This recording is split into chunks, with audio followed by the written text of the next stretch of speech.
champion ji. waaw ñu ngi nee na tey moom makan nañ seet borom kii ngi ni. Alaaji da nga naan Alaaji Makan. Alaaji Makan waaw. xool ka rek. ni mu leeree nañ ni Alaaji Makan mooy lépp leeru Kaaba gi. billaay makk mooy lépp. ñu ngi fay rêve pour dem fa.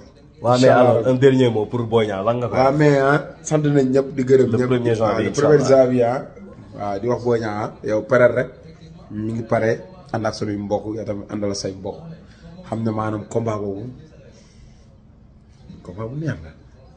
non amul combat bu ko daal. day neex 2025 moom combat boobu moom.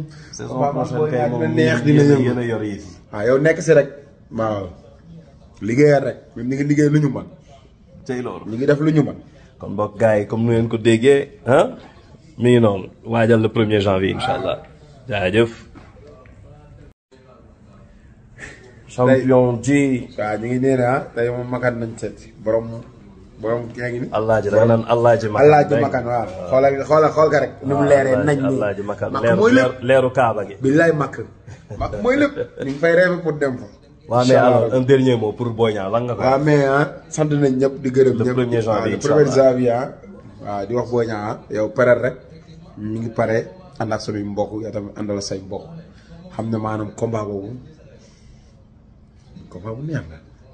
non amul combat bu ko daal. day neex 2025 moom combat boobu moom. saison prochaine kay moom neex dina yéen a yor yi. waaw yow nekk si rek. waaw liggéeyal rek ñun ñu ngi liggéey lu ñu mën. tey loolu ñu ngi def lu ñu mën. kon mbokk gars yi comme nu ngeen ko déggee mi ngi noonu waajal le 1er janvier incha allah jaajëf.